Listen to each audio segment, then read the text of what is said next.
Fluminense está prestes a receber mais de 300 milhões de reais e o presidente Mário Bittencourt falou um pouquinho do que ele pretende fazer com essa grana que vai pingar nos cofres do Flusão. Além disso, em podcast, ele falou de procuras de diversas equipes por jogadores hoje do Fluminense. Será que algum deles tem chance de sair ainda nessa janela? A gente vai comentar bastante sobre isso aqui, vamos falar também do jogo de logo mais contra o América de Cali. O Fluminense tem um desfalque de última hora, mas pode ter uma novidade, um reforço caseiro para essa partida também. Isso e muito mais a gente vai debater ao longo desse vídeo aqui na Central. Desde já eu te convido a deixar o like, se inscrever aqui no canal, ativar o sininho para não perder nada. Depois da vinheta a gente vai falar muito do Flusão.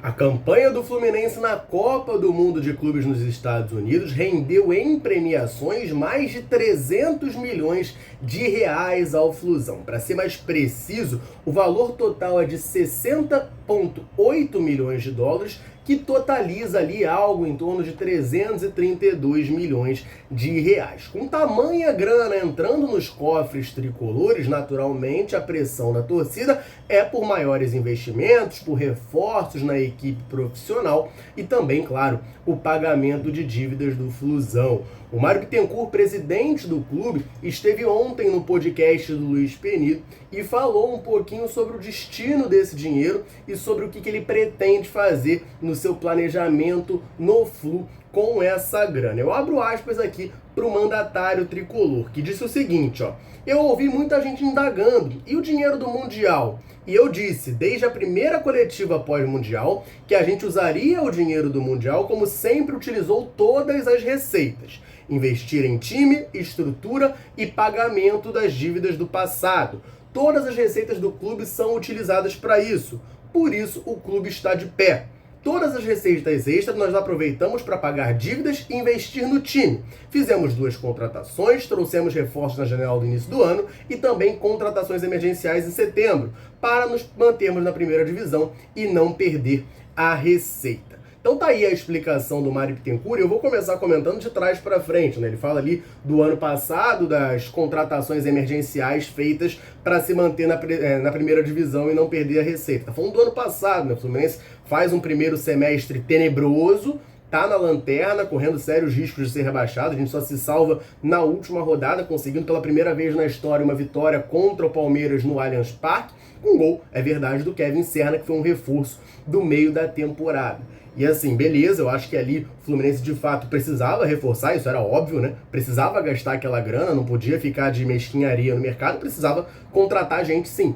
Mas também se deve muito àquele gasto ali que foi um pouco mais elevado ao planejamento ruim feito pelo clube no primeiro semestre. Não estou aqui também para ficar chorando leite derramado e ficar reclamando de maneira excessiva das coisas retroativas, mas eu acho que é preciso sempre pontuar isso, né?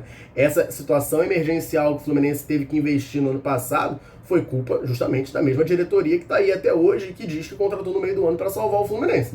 O que aconteceu ali foi muito claro, muito óbvio, e nesse ponto, desculpa, mas eu me sinto muito confortável para falar, porque é algo que esse canal aqui já vinha alertando desde a virada de 23 para 24.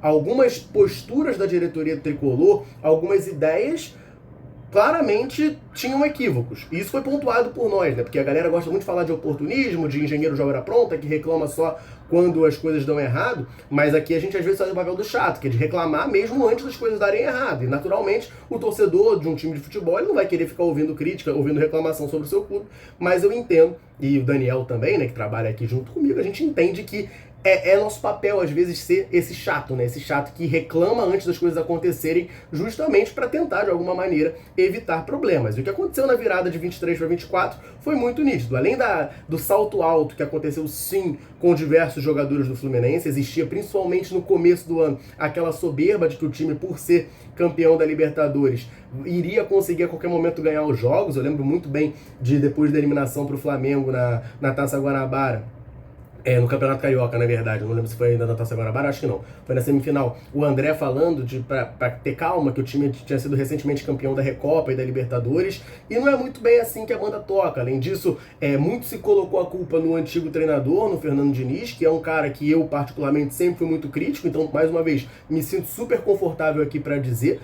Não acho que ele deveria ter continuado no Fluminense, tá? Claro, você que está aí assistindo pode ter sua opinião diferente, está sempre convidado a comentar aqui embaixo. Mas eu não acho que ele deveria ter continuado no Fluminense, quando foi demitido era correto. Aliás, eu não acho que ele deveria ter sequer renovado o contrato, né, ali no começo de 2024, como aconteceu. O Fluminense já vinha numa sequência ruim e o presidente dobra a aposta renovando o contrato do Diniz para um mês e meio depois acabar demitindo, e aí paga uma multa mais alta ao treinador. Mas se coloca muito a culpa nele de que o Diniz pediu fulano, o Diniz pediu Beltrano, o Diniz quis montar o time assim, quis montar o time assado.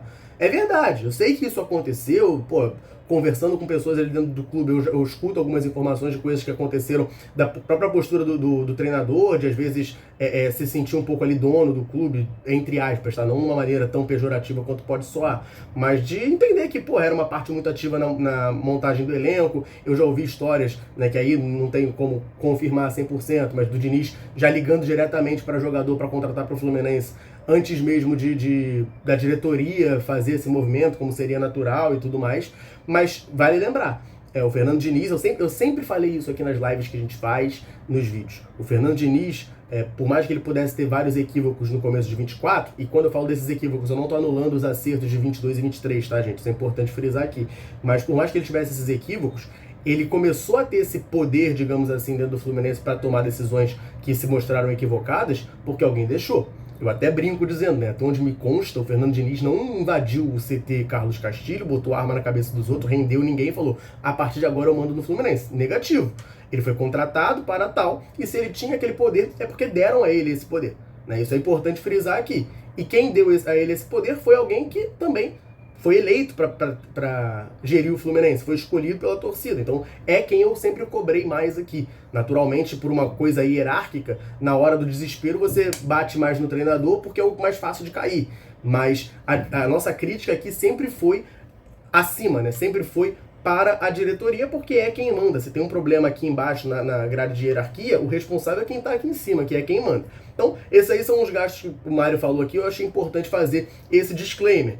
A questão da janela de começo de ano, beleza, o Fluminense tem que fazer a montagem de elenco, a gente pode debater aqui os valores investidos em algumas peças, a ausência de contratações para outras, coisa que a gente também já vem falando bastante. Por exemplo, tá jogando bem agora. E aí, justamente por isso eu me sinto mais confortável ainda a falar. Porque quando tá jogando bem a gente costuma esquecer. Mas eu continuo achando o valor investido no Canóbio, por exemplo, um valor muito elevado para um jogador do nível do Canóbio. Tá sendo importante, mas eu não pagaria aquele valor que o Fluminense pagou. E algumas outras decisões. Agora, nesse meio do ano, o Fluminense novamente vai ao mercado fazer contratações.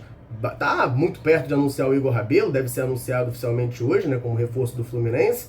É uma contratação que eu acho muito questionável. Você tem o Santiago Moreno, que eu até achei uma contratação interessante, mas é uma aposta, uma incógnita, a gente não sabe como é que ele vai jogar, assim como o Lúcio Acosta também. Então, isso aí faz parte, tá?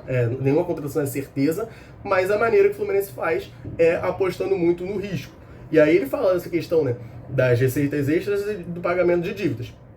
O que a gente tem de informação é que, de fato, a dívida do Fluminense está sendo equacionada. Ela não diminui porque tem muitos juros, né? Então ela vai aumentando o tempo inteiro, mas o Fluminense tem conseguido diminuir esse aumento. Isso aí, de fato, é uma coisa boa.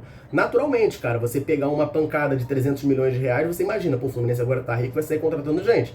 Mas não é bem assim que a banda toca. Tem a questão da tributação, tem a questão do bicho, do pagamento de premiação aos atletas, que é uma coisa que, assim, eu acho meio absurda, mas já é entranhado no mundo do futebol, não é agora que a gente vai mudar, mas acho que os atletas pegam uma premiação muito grande. Não é que eles não tenham que ter premiação, mas a premiação é muito grande que eles têm. E, gente, o cara recebe um salário para estar ali, né? A bonificação não pode ser 1/3, vamos botar aí, do valor de premiação que o clube recebe, senão fica uma coisa completamente inviável. Mas eu entendo esse planejamento. Agora, a nossa grande questão como torcedor e como quem cobra aqui o Fluminense, que vira a nossa cobrança oficialmente, é justamente a utilização desse dinheiro. O dinheiro entra, o Fluminense cada vez tem mais dinheiro, está numa situação menos pior financeiramente falando, mas o nível do time não vem subindo de acordo. Então é essa maneira que eu enxergo. Eu quero que você, tricolor ligado aqui na Central, também deixe seu comentário, deixe a sua opinião aqui embaixo. Tem uma outra declaração do Mário Bittencourt falando sobre procura dos clubes estrangeiros e também um clube nacional pelos jogadores do Flusão. Vamos falar disso? Só antes, eu quero aproveitar para mandar um abraço para a galera tricolor sempre ligada aqui na Central, sempre nos dando aquela moral em todo vídeo. Eu convido você que está aqui nos assistindo a deixar um comentário aqui embaixo falando seu nome, de onde você acompanha o nosso canal. E a galera sempre chega junto, comenta e, claro, sempre que a gente pode, a gente vem aqui e manda aquele abraço. Nesse vídeo eu vou mandar um abraço para o Jorge de Encarnação, no Paraguai, para o Davi Weber de Volta Redonda, para o Vander Lúcio de Governador Valadares, em Minas Gerais, para o Joelson de América Dourada, na Bahia, e também para o Toninho Sá de Vila Velha, no Espírito Santo. Um abração para a galera tricolor ligadinha na Central Fluminense e o convite mais do que reforçado. Se quiser que a gente mande um abraço, um salve, cite o seu nome em algum vídeo, comenta aqui embaixo, me fala o seu nome e de onde você está nos acompanhando. Combinado? Então vamos falar dessa outra declaração do Mário Bittencourt, em que ele revela que depois da Copa do Mundo de Clubes, o Fluminense recebeu procura por diversos jogadores do seu elenco. Ele cita o Freitas, o Martinelli, o Bernal, o Hércules, o Canóbio e o Kevin Serna. Mário reforça e frisa que não foram propostas, mas que foram sondagens ali, todas elas do exterior, exceto um clube brasileiro que consultou o Canóbio. E aí, falando sobre isso, algumas dessas informações estão saindo agora pela primeira vez na mídia, né? A questão do Martinelli, o nosso amigo Thiago Ferreira, do canal Hora do Flu, já havia trazido a informação que a gente repercutiu aqui, de que a Roma enxergava o Martinelli como um possível plano B para a contratação do Richard Rios, que acabou não acontecendo, mas até o momento a Roma não veio no Fluminense fazer uma proposta pelo Martinelli. Eu também já ouvi algumas outras informações de sondagens também de um time da Grécia e de um time da Inglaterra pelo Martinelli, mas nada é realmente proposta ainda pro Fluminense. E eu acho, tá? E aí isso que eu tô falando eu acho, porque é uma opinião minha, que o Fluminense não tem interesse em vender o Martinelli agora, uma peça importante do time titular do Fluminense, vem fazendo um 2025 positivo, então não vejo o Fluminense vendendo. Bernal, a gente tem visto recentemente a situação do Real Betis, né? Saiu diversas informações sobre isso. O Betis tem interesse no Bernal, mas o Fluminense não pretende vender o jogador nessa janela. O Hércules, eu lembro que o Paulo Brito comentou que alguns clubes árabes consultaram a situação dele após a Copa do Mundo de Clubes, e o Serna teve aquele interesse muito forte do Atlético Nacional e também do Alianza Lima. O próprio Mário cita nessa mesma entrevista lá no podcast que o Atlético Nacional, quando o Fluminense tentou contratar o Enes Trouxa, o Atlético Nacional bateu muito o pé pedindo o Kevin Serna em troca, coisa que o Fluminense não quis fazer. Para além disso, né, tem citação aqui do Canóbio, citação do Freitas também. Principalmente o Freitas é já algo que eu esperava, porque é um jogador que faz uma Copa do Mundo de Clubes muito boa. Estou longe de ser fã do futebol do Freitas, tá? Acho que ele não tem nível para ser um titular absoluto do Fluminense. Quando ele veio, eu vou ser sincero, tá? Quando ele veio, eu achava que ele não tinha nível para jogar no Fluminense. Hoje eu acho que ele pode ser uma peça importante no elenco, mas não para ser o titular absoluto ali ao lado do Thiago Silva, pelo menos por enquanto, pode evoluir. E eu acho que o Freitas vem aos poucos melhorando aqui com a camisa do Fluminense, mas por enquanto eu não acho que ele pode ser esse titular absoluto. Mas é um cara que faz uma Copa do Mundo de Clubes muito boa, e aí tem uma situação que acaba pesando muito no mercado. A gente sabe principalmente como é que funciona o futebol europeu. A Europa como um todo, né? A Europa valoriza muito o que a Europa valoriza. A frase parece confusa, mas é isso. Se aparece um jogador se destacando na América do Sul e ele é muito elogiado por aqui, eles ignoram. Mas agora, se alguém lá da Europa vê esse jogador e elogia esse jogador, a atenção toda do continente passa para aquele atleta. Eles começam a respeitar aquela opinião muito mais do que se fosse alguém de outros centros do mundo. Isso é um padrão europeu desde que o mundo é mundo. Enfim, não vou entrar aqui nessa discussão histórica, geopolítica, mas teve aquela declaração do Materazzi elogiando o Freitas. Isso aí com certeza valoriza muito o passe do jogador. Não venderia o Freitas agora, depois de frisar. Na verdade, dessa lista aqui, eu acho que o único que talvez eu negociasse é justamente o Canóbio. A galera pode ficar chateada comigo aqui, porque ele vem jogando bem os últimos jogos, metendo gol e tal, mas é uma peça que, como eu disse, eu não traria pelo valor que o Fluminense investiu, e é um jogador que, assim, eu acho que se o Fluminense puder recuperar esse investimento, vai ser importante, porque por mais que ele esteja numa boa fase, eu não vejo essa qualidade toda nele. Uma opinião pessoal minha, tá? Você fica livre aí para discordar aqui nos comentários. O Freitas, por mais que eu não seja fã, a gente não tem zagueiro, gente. A gente não tem zagueiro. Então, a gente não pode correr o risco de perder esses jogadores. E eu confesso pra vocês que assim que eu vi essa declaração do Mário, minha primeira reação foi, pô, vende. Porque a maior parte dos jogadores aqui não são o John Arias, por exemplo, que a gente perdeu, não é o Thiago Silva. Então, assim, são peças que são, não facilmente, porque nunca é fácil, mas são peças que são possíveis de você repor dentro de um elenco que o Fluminense poderia fazer uma grana. Mas, de fato, a opção do Fluminense por... Na verdade, não dá nem pra dizer que foi uma opção, né? Porque não chegou a proposta oficial. Mas a não venda desses jogadores é importante, porque imagina, sai todo mundo ao mesmo tempo, são 6 peças aí que o Fluminense vai ter que repor ao longo do campeonato. Seria uma situação um pouco mais delicada. Aí a gente vai entrar numa questão toda de calendário, né? A principal janela europeia e também agora da Arábia Saudita, né, que é um centro de muita grana, é no meio do ano, então é no meio da nossa temporada. É uma coisa que fica complicada. O momento que eles vão investir mais firme para contratar vários jogadores vai ser no meio do nosso ano. Eles não vão contratar no meio da temporada deles. Até contratam, mas é menos. Então é algo que a gente já viu acontecer com o André e tudo mais, que acaba prejudicando um pouco os times aqui do futebol brasileiro, da América do Sul como um todo, mas o Mário Bittencourt falando aí que houve procura sim, tá, por alguns jogadores do Fluminense nesse mercado da bola. Eu quero falar um pouquinho agora sobre uma informação de bastidor de calendário do futebol brasileiro. O Globo trouxe pra gente que a CBF está tentando ao máximo diminuir a quantidade de datas que existem no calendário do futebol brasileiro e uma possibilidade é a alteração no regulamento da Libertadores.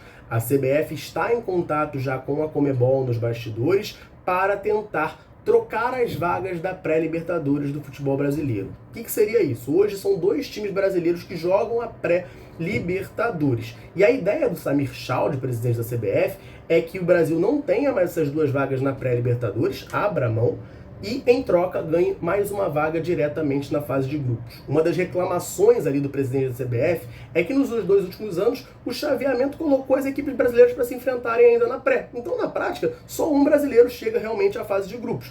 Então, a ideia dele é, cara, já me dá essa vaga logo direto na fase de grupos, tira os 2 aqui da pré, que eu vou ganhar algumas datas, né? 4 datas a mais ali para tentar realocar melhor o futebol brasileiro. Vale lembrar, tá? Ele já, uma das primeiras medidas do Samir Chaldi quando assumiu a CBF foi mudar ali a questão dos estaduais, já deu uma reduzida.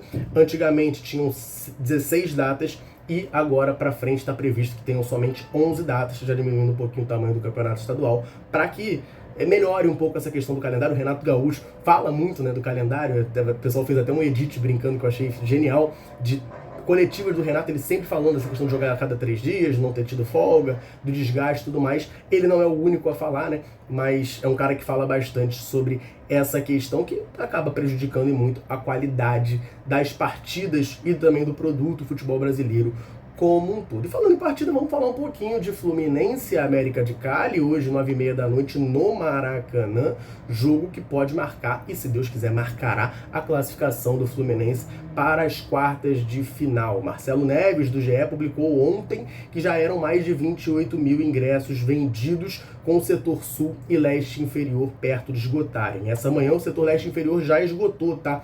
E aí já existem alguns rumores de que a parcial passou de 30 mil ingressos comercializados. A gente vai ter casa cheia no Maracanã, não Maracanã lotado, mas teremos casa cheia. Dependendo de como forem as vendas ao longo do dia, dá sim para pensar em chegar a 40 mil presentes no Maraca para apoiar o Flusão. Rumo a essa classificação, a gente sabe que o Maracanã cheio, mais de 30 mil, dificilmente o Fluminense não ganha os jogos. Já tivemos um bom resultado na partida de ida ao vencer por 2-1 lá na Colômbia. Poderia ter sido melhor, né? A gente toma aquele golzinho no final ali, poderia estar mais tranquilo ainda para o jogo de hoje, mas eu estou bastante confiante na classificação do Fluminense, sim. E aí tem algumas informações sobre lesionado, tem um lesionado de última hora, e retorno nessa equipe do Fluminense. Vou começar pela notícia boa, tá? O Gabriel Fuentes já está treinando normalmente há algum tempinho e pode voltar a ser relacionado nessa partida de hoje contra o América de Cali. Existe até uma expectativa de que ele fosse relacionado para o jogo contra o Fortaleza, visto que o Wagner, lateral esquerdo, que estava participando da relação do Fluminense, voltou para o Sub-20, ele, o Wallace Davi e Isaac desceram para o Sub-20 para reforçar a equipe tricolor. Existia essa expectativa, mas o Gabriel Fuentes acabou não sendo relacionado. Por outro lado, Nonato, Inácio, Thiago Silva e Soteldo fazem trabalhos de transição, não devem estar à disposição ainda para essa partida, mas muito em breve podendo retornar a serem opções para o Renato Gaúcho. E aí, a notícia ruim aqui é que o Germancano, vivendo uma boa fase, voltando a meter gols, né? O Germancano sofreu uma entorse no joelho direito contra o Fortaleza, está em tratamento e não vai para o jogo contra o América de Cali. O Marcelo Neves, do GE, enfatiza aqui pra gente, né, reforça de que essa entorse não tem risco de cirurgia, foi uma entorse considerada leve, ele está fazendo um tratamento, não jogará hoje contra o América de Cali, mas pode sim ter condições de jogo no final de semana na rodada do Brasileirão, então não teremos Germancano em campo hoje contra o América de Cali, tendência de Everaldo titular do time do Flusão. Tá certo, galera? Essas eram as informações que eu queria trazer nesse vídeo aqui para você, tricolor. E agora eu quero que você deixe um comentário aqui embaixo. Sem Germancano, a tendência é que jogue o Everaldo. Mas sem o Nonato, que vem sendo o titular do Fluminense naquela trinca de meias, existe uma grande dúvida sobre como que o Renato Gaúcho vai montar esse meio-campo tricolor. Quem você escalaria? Lima, Paulo Henrique Ganso, Lúcio Acosta jogando pela primeira vez como titular? Comenta aqui embaixo então pra gente trocar aquela ideia. Combinado? Eu vou ficando por aqui. Um abraço, saudações tricolores. Tamo junto.